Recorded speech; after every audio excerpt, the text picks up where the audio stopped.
فاللهم يا رب ارزقنا رزقا حلالا طيبا، ثم بارك لنا فيه، ومن علينا بالخشوع في الصلاة والدعاء، وبالجد والإتقان في العمل والبناء. صباح الفل عليكم، عاملين ايه؟ يا رب تكونوا بخير. رجعت لكم بقى النهارده في فيديو جديد، فيديو كده كل طاقة ونشاط. ان شاء الله هنعمل روتين حلو جدا مع بعض. الايام دي مش عارفة كده الجو قلب مرة واحدة كده، والدنيا بقت هوا وكمان بقت ساقعة. فقلت بقى ايه اما اقوم كده اتنشط النهارده كده واظبط الحاجات اللي اتكركبت كده في الشقة عندي، وكمان هنعمل الفطار كده مع بعض. وخلاص قررت بقى ان انا اعمل محشي، فخليكم معايا كده لاخر الفيديو وان شاء الله الفيديو هيعجبكم جدا. بس الاول بقى قبل ما نبدأ في التفاصيل كده بتاعة الفيديو ونقعد نرغي كتير مع بعض، ما تنسوش تعملوا لايك وكمان تشتركوا في القناة وتفعلوا الجرس علشان يوصلكوا كل الفيديوهات اللي انا بنزلها. وكمان ما تنسوش تكتبوا لي تعليق حلو كده تحت، بحب تعليقاتكم جدا. ولو انتوا جداد كمان معايا في القناة نورتوني وشرفتوني، خدوا جولة كده برضو في القناة وان شاء الله هتلاقوا فيديوهات حلوة جدا هتعجبكم. اول حاجة كده بحبيت ان انا ابدأ فيها، الستارة دي كنا حاطينها مع بعض في المطبخ وكده، فقلت لا انا هنقلها عندي هنا في الريسبشن كده عشان الاضاءه عندي برضو مش متظبطه قوي لما باجي اصور وكده. وبصراحه كنت مكسله ان انا احط بقى السلم واقعد اعلقها وكده، فجات لي بقى فكره ان انا استخدم كده الايد اللي هي بتاعه المقشه من فوق كده كانت مكسوره فمفتوحه حته كده.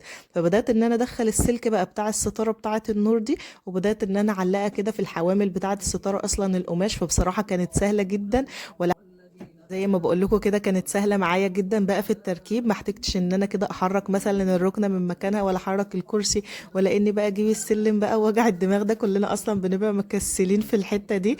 فقلت بقى خلاص هي فكره فعلا المقاشه دي طلعت معايا حلوه جدا. فانتوا برضو لو حابين ان انتوا كده تعلقوا ستاره عندكم ممكن تستخدموا الفكره دي، هتبقى حلوه برضو معاكم جدا.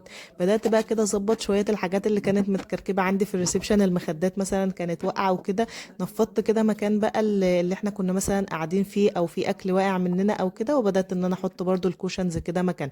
قلت بقى على ما اروق كده الريسبشن برضو ادخل كده في الطبيخ علشان ما انساش برضو، لان عايزه اقول لكم ان انا بجهز الاكل بتاعي من الصبح والولاد في الحضانه. يعني بسيبه مثلا الحاجه اللي عايزه تستوي بس قبل المغرب كده ابدا ان انا اسويها، بحيث برضو ايه لما الولاد يجوا من الحضانه اقعد معاهم مثلا، او لو حابه ان انا امدد شويه مثلا او انام شويه او كده يبقى معايا وقت.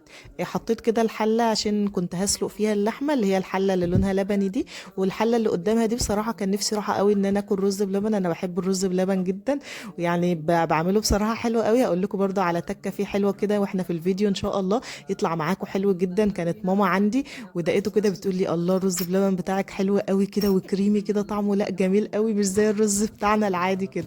فقلت لها بقى، ومن ساعتها وانا بقيت بعمل كده الرز بالتكه اللي انا هقول لكم عليها دي، فبيطلع حلو جدا معايا. خليكم برضو لاخر الفيديو كده وان شاء الله والله هتلاقوا افكار حلوه جدا في الفيديو، تتشجعوا برضو كده وتقوموا لو عندكم اي كركبه كده مثلا في الريسبشن او حاجه مكان الاكل مثلا او مكان الاولاد او كده، نبدا ان احنا نشيلها ونظبط الدنيا اول باول كده، علشان ان شاء الله داخلين بقى ايه على روتين جامد كده لترويقه العيد بقى وتنظيمه العيد، ونغسل السجاجيد ونظبط الدنيا كلها ان شاء الله مع بعض. كل ربنا يا رب يعود الأيام علينا وعليكم يا رب جميعا بألف خير دايما، ونكون إن شاء الله في راحة وفي سعادة يا رب. وكمان مش عاوزين ننسى إخواتنا في فلسطين كده في الدعاء، ربنا ينصرهم يا رب على عدوهم، وإن شاء الله إن شاء الله يا رب ربنا يكتب لهم نصر قريب إن شاء الله يا رب. هنا خلاص بقى كنت خلصت كل الريسبشن كده وظبطته وحطيت الحاجات مكانها، وحبيت بقى أنور لكم كده الشموع، بصراحة بتدي جو حلو كده. بس أنا بصوا دايما بصور الصبح عشان زي ما بقول لكم الإضاءة عندي في الريسبشن يعني مش متظبطة قوي، فبحب إن أنا أصور معاكم الصبح كده علشان كل التفاصيل مثلا اللي انا بعملها تكون واضحه معاكم، لان حقيقي الفيديو بيبقى ايه ظالم التصوير اللي انا بصوره والحاجات اللي انا عاملاها وكده. فعشان دايما كده بحب ان انا اصور معاكم الصبح. طبعا الهلال انا كنت قلت لكم الاضاءه اللي كانت فيه خلاص باظت، حاولت ان انا اصلح بصراحه الفرع اللي كان موجود فيه بس للاسف ما تصلحش خالص، زعلانه جدا بصراحه عليه. بس حطيت له الفرع الصغير ده يعني ايه مؤقتا كده لحد ما اشوف له برده فرع يكون النور بتاعه كويس، لان الفرع القديم كان النور بتاعه حلو قوي، كان ورم هادي كده، لا كان بيدي شكل حلو جدا للهلال برضو والحاجات اللي حواليه، كانت الاضاءه بتاعته بتكون حلوه جدا. فهحاول برضو كده ان انا ادور على اي فرع نور يكون برضو النور بتاعه قوي كده زي اللي فات كده. خلاص كنت خلصت الريسبشن كده عندي زي ما اقول لكم، ما كانش يعني متكركب قوي. وزي ما بقول لكم انا الايام دي بصراحه ايه بروق كده من فوق بس، يعني مش بروق ترويق عميق كده، لان ايه عايزه اوفر الطاقه بتاعتي كده ان شاء الله لحد قبل العيد بشويه، بحيث ان احنا نعمل بقى روتين جامد كده مع بعض ان شاء الله لترويقه العيد وتظبيطه العيد ان شاء الله. دخلت بقى بعد كده على المطبخ بقى اشوف اللي ورايا، لاني زي ما بقول لكم قررت خلاص ان انا هعمل محشي. وطبعا يوم المحشي ده بيبقى ايه، موال وبيبقى الوقت طويل جدا، فحبيت بقى ان انا انجز برضو معايا الوقت كده، لاني بقول لكم انا بشتغل كل الحاجه بتاعه الاكل بتاعتي من الصبح بدري قبل ما الولاد يجوا من الحضانه. بدات اول حاجه كده اقطع البصل علشان نبدا ان احنا نعمل الصلصه بتاعه المحشي. وهنا بقى كانت الميه ابتدت تغلي كده معايا، انا قلت برضه احطها وانا بروق الريسبشن بره على ما اخلص تكون غليت، ابدا ان انا احط فيها اللحمه على طول، بحيث ان الاكل يستوي معايا كده على طول. وابقى سايباه مثلا على التسخين قبل المغرب، او المحشي مثلا قبل المغرب بشويه كده ابدا ان انا اسويه، فالحاجه برضو تكون سخنه معايا. وكنت بعمل بقى الرز بلبن ده. انا عارفه ان انت هتقولوا ازاي انت حاطه الحلتين جنب بعض كده، ممكن مثلا ياخدوا ريحه من بعض، او الرز بلبن ياخد ريحه من اللحمه او البصل او كده. والله لا، ما خدوش اي ريحه من بعض. انا كنت برضو حابه ان انا اصورهم بس الاتنين قدامكم، بحيث ان انتوا تعرفوا بالظبط انا بعمل ايه، والروتين بتاعي يبقى قدامكم، يعني بصوا تبقوا عارفين ايه التفاصيل بتاعت كل حاجه انا بعملها. بس صدقوني والله ما فيش اي ريحه منها ولا حاجه. وكمان انا بصوا من الناس اللي لما بحط لبن على البوتاجاز بنساه، يعني قبل كده كنت بوطي عليه خالص بس كان بياخد وقت طويل قوي معايا.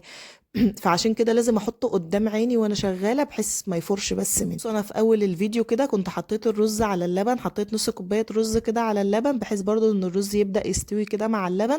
على ما نخلص كل الحاجه نكون بصوا الرز مثلا استوى واللحمه استوت، ويبقى خلاص خلصنا المحشي، واقعد بقى وابدا ان انا الفه. ده اللي كان في دماغي يعني، او دي الخطه اللي انا كنت رسمها، ان انا اسلق اللحمه وان انا اخلص الرز، واقعد بقى براحتي كده وابدا ان انا الف ايه المحشي على رواقه كده برضو في الاوضه، ما اقعدش بقى في المطبخ. هنا خلاص حطيت البصل بقى على الحله، وبعدين بدات ان انا احط كده عليه كيس من الصلصه. بس الصلصه دي كانت صغيره شويه، فطلعت بصراحه كيس تاني، وبدات برضو ان انا احطها عليه كده علشان المحشي يكون مصلصل كده يعني زي ما بنقول، واللون بتاعه يكون جميل. بس مش عارفه برضو الطماطم معايا كده ما بتبقاش لونها احمر قوي، فلو عندكم فكره برضو ان انا اخلي الطماطم كده يكون لونها احمر قوي اكتبوها لي برضو كده تحت في التعليقات. بدات ان انا احط كمان الخضره، كان عندي خضره بصراحه مجمده، كنت جبت كميه كده برضو قبل رمضان، وبدات ان انا اقطعها وفرستها برضو في التلاجة كده، فبدات ان انا احط منها برضو شويه. وبعدين بحط بقى التوابل بتاعتي، بحط الملح والفلفل وشويه شطه كده صغيرين. ما كانش عندي بصراحه فلفل حامي يعني فلفل شطه كنت احطه عليه، اكتفيت يعني بالشطه اللي هي البودر دي وخلاص. ما بتحرقوش قوي بصراحه زي الفلفل، الفلفل بيديله طعم حلو كده، بس ما كانش متوافر عندي. بس بصوا مشينا الدنيا يعني، بس والله كان طعمه حلو قوي.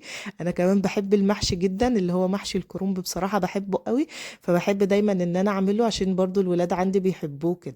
خلاص كده بدأت ان انا اخلص الصلصة وسبتها برضو شوية كده تتسبك مع بعضها. وهنا بقى الجزء اللي انا بقول لكم عليه، بعد ما الرز استوى كده معايا في اللبن، بدأت ان انا احط عليه معلقة كده او معلقة ونص من الكريم شانتيه. بصوا بينقل الرز بقى في حتة تانية، حقيقي بيبقى رز بلبن كريمي كده وطعمه حلو قوي قوي قوي. لازم تجربوا الموضوع ده حقيقي. يعني انا بجيب الباكت اللي هو الصغير ده، بيقضي معايا تقريبا مثلا مرتين او 3 مرات، لان انا بعمل كميه صغيره. يعني انا بعمل الرز بلبن مثلا بيكونوا 4 اطباق بس بالكتير، بحيث برضو ما سيبوش في التلاجة قوي ينشف مثلا الوش بتاعه او يبقى طعمه مش حلو قوي او كده. فدايما بعمل 4 اطباق ب4 اطباق، يخلصوا اعمل غيرهم، يخلصوا اعمل غيرهم، وهكذا يعني. فعشان كده زي ما بقول لكم الباكت بيقضي معايا شويه. وبعدين بدات بقى انزل عليه كده بالنشا، وهبدا ان انا اقلبه كويس كده، وما بسيبش بقى القوام بتاعه يجمد قوي، يا دوبك برضو يبقى ايه، شفتوا زي ما انتم شايفين كده في الحله سايل كده. هو لما بيتحط في التلاجة بيجمد وبيبقى طعمه حلو جدا. هبدأ بقى ان انا احطه كده في الاطباق، وبعدين كمان ممكن بقى تزينوه مثلا باي حاجه من فوق، تحطوا له مثلا شويه زبيب بقى، شويه سوداني. انا بصراحه مش بحب يعني احط عليه حاجه، فبسيبه كده ساده من غير اي حاجه. وبعدين اسيبه على الرخامه كده يبرد شويه مثلا على ما الف المحشي وكده، وابدا ان انا احطه في التلاجة. كل دوت انا عايزه اقول لكم الساعه كانت لسه مثلا 10:30 الصبح او حاجه. فقلت بقى خلاص الوقت الباقي على ما اجيب الولاد من الحضانه ابدا بقى ادخل في المعركه الكبيره بتاعتنا، وهي نعمل بقى المحشي مع بعض. خلاص كده الصلصه كانت سبكت معايا، وكنت غسلت الرز كمان، فهبدا بقى انزل عليه كده بالصلصه ونظبطه بقى كده. الصلصه برضو كانت كميتها صغيره، فهحط بقيه الصلصه اللي معايا في الطبق. انا بحط بس الاول كده شويه صغيرين، بحيث برضو اشوف اللون هيبقى ظابط ولا ايه.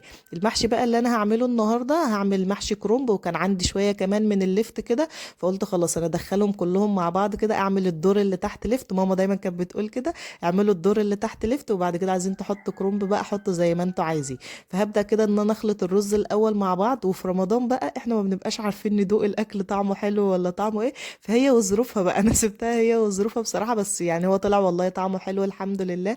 بس حقيقة انا من الناس اللي مش بعرف ادوق خالص في رمضان، فيعني ايه ربنا يستر كده على الاكل معانا ان شاء الله طول رمضان.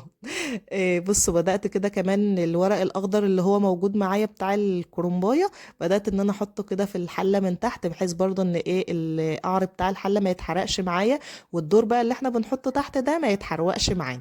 وهبدأ بقى ان انا الف المحشي. إيه بصراحة يعني من غير ما تزعلوا أنا نسيت أصور والله المحشي بعد ما إيه جينا ناكل. بصراحة الوقت كان ضيق كده معانا، والولاد بقى إيه قبل الفطار كمان لازم يحصل مشكلة، بصوا لازم يحصل أي خناقة قبل الفطار، فما لحقتش بصراحة إن أنا أصور المحشي. بس حقيقي كان طعمه حلو جدا، كان نفسي حقيقي إن أنا أصوره لكم، بس يلا حصل خير المرة الجاية إن شاء الله هصوره لكم. هنا بقى خلاص كنت بلف المحشي، بوريكم برضو كام صباع كده. هبدأ الأول زي ما قلت لكم إن أنا ألف ورق اللفت، وبعدين هبدأ إن أنا أحط كده ورق الكرنب عليه.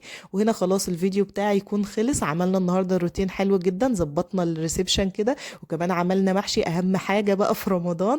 كل سنة وانتم طيبين، ويا رب تعود الأيام علينا جميعا يا رب بألف خير. وما تنسوش بقى تعملوا لايك للفيديو، وكمان تشتركوا في القناة وتفعلوا الجرس علشان يوصل لكم كل الفيديوهات اللي أنا بنزلها. وكمان أهم حاجة ما تنسوش تكتبوا لي تعليق حلو كده تحت، بجد حقيقي تعليقاتكم بتفرحني جدا وببقى مبسوطة قوي، وكمان بتشجعوني كده ان انا اصور فيديوهات اكتر. وان شاء الله انا عايزة اعمل معاكم روتينات حلوة جدا كده للعيد، بحيث ان احنا برضو نظبط الدنيا ونعمل روتين كده حلو، ونغسل السجاجيد، ونعمل كمان ديكورات. في دماغي شوية ديكورات للعيد كده ان شاء الله هتعجبكم. عايزاكم تشجعوني قوي وتوصلوا الفيديو ده لعدد كبير قوي قوي قوي من اللايكات. حبيت بقى ان انا الف معاكم كام صباع كده الاول، وهاخد انا بقى الحله كده والحاجات، وابدا ان انا اقعد كده بره بقى عندي في الصاله، بحيث برضو ان انا ابدا إيه الف الكميه برضو اللي باقيه معايا. وبعد ما خلصت كل الحله بدات ان انا احطها برضو عندي كده في التلاجة شويه. كان ورانا كام درس كده، ابني كان عنده كام درس، فبدات ان انا وديت دروس بقى، وجينا يا دوبك قبل المغرب بالظبط بدات ان انا اسوي بقى المحشي. وعايزه اقول لكم طعمه كان حلو جدا جدا جدا. يا رب يكون الفيديو النهارده عجبكم، واستنوني ان شاء الله دايما في فيديوهات جديدة.